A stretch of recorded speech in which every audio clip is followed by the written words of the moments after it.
સાબરકાંઠા જિલ્લાના પ્રાંતિજ ખાતે પાણીની સમસ્યાનો નિકાલ ન આવતા કોંગ્રેસ નગરજનોના વહારે આવી હતી। પ્રાંતિજ પાલિકામાં આવેદનપત્ર આપી તાત્કાલિક ધોરણે ઘટતું કરવા વિનંતી સાથે જલદ કાર્યક્રમોની ચીમકી ઉચ્ચારી હતી। પ્રાંતિજ નગરપાલિકા દ્વારા આપવામાં આવતી પ્રાથમિક સુવિધા એવી પીવાનું પાણી, લાલ દરવાજા, તપોધન ફળી તેમજ ખોડિયાર કુવા, નવાધરા, મોટા માંડ સહિતના વિવિધ વિસ્તારોમાં પીળા અને લીલા રંગનું દૂષિત દુર્ગંધયુક્ત પાણી આવતું હોય તો કેટલાક વિસ્તારોમાં પાણી માટે રહીશો વલખા મારતા હોય તો જ્યારે કેટલાક વિસ્તારોમાં માત્ર 20 મિનિટ પાણી આપવામાં આવતા પ્રાંતિજ નગરમાં પીવાના પાણીનો પ્રશ્ન બન્યો છે। ત્યારે નગરજનોને છતાં પાણી ઉનાળાની ગરમીમાં પાણી માટે આમ તેમ ભટકવાનો વારો આવ્યો છે। પ્રાંતિજ પાલિકામાં રહીશોની રજૂઆત બાદ સમસ્યાનો હલ ન આવતા કોંગ્રેસ જિલ્લા પ્રમુખ સહિત જિલ્લા કોંગ્રેસ સમિતિ તેમજ પ્રાંતિજ તાલુકા કોંગ્રેસ સમિતિ સહિતના કોંગ્રેસના કાર્યકરો પ્રાંતિજ ખાતે આવી નગરપાલિકા ખાતે જઈ નગરજનોને પડતી પાણીની સમસ્યાને લઈને લેખિતમાં આવેદનપત્ર આપી રજૂઆત કરી હતી। જેમાં ચીફ ઓફિસર રોશનીબેન પટેલના હોય તો વોટર વર્કર કર્મચારી તરુણભાઈ ભાવસારને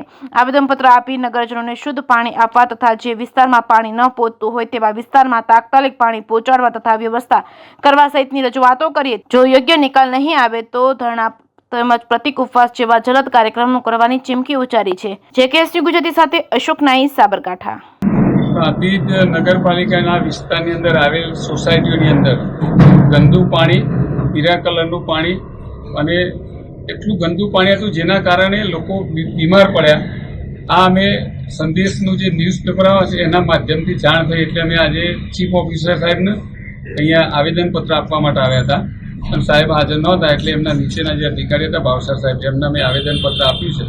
અમે એમને રજૂઆત કરી છે કે તાત્કાલિક આ તમે પ્રજાનો જે પ્રશ્નો છે એ પ્રશ્ન તમે સોલ્વ કરી અને જે કંઈ પ્રોબ્લેમ હોય એમાં તમે સ્થળ તપાસ કરાવો અને એનું રિપોર્ટિંગ જે હોય મામલતદાર સાહેબને કરો અથવા તો અમારા પાર્ટીના જે આગેવાનો છે પ્રાંતિજ તાલુકાના એમને તમે આને વિશે માહિતી આપવી જેથી કરીને અમે આગળની કોઈ કાર્યવાહી કરવી હોય તો અમે કરી શકીએ।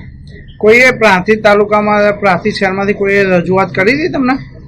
હા, પ્રાંતિજ તાલુકામાંથી ઘણા લોકોને અમને ફોન દ્વારા રજૂઆત કરવામાં આવી હતી કે આવા અમારા જે પ્રશ્નો છે ગંદા પાણીના ને અમારા શહેર પ્રમુખ ચિરાગભાઈએ પણ અમને ગઈકાલે કમ્પ્લેન કરી હતી એટલે જ અમે લોકો આજે જિલ્લાની અમારી આખી ટીમ માઇનોરિટીના પ્રમુખ છે, અમારા બેન કમરાબેન છે, અમારા રામસિંહભાઈ છે આગેવાન અને અમારા પ્રમુખ શહેર પ્રમુખ સાથે અમે બધાએ આજે ભેગા થઈને અહીંયા આવેદનપત્ર આપીશું।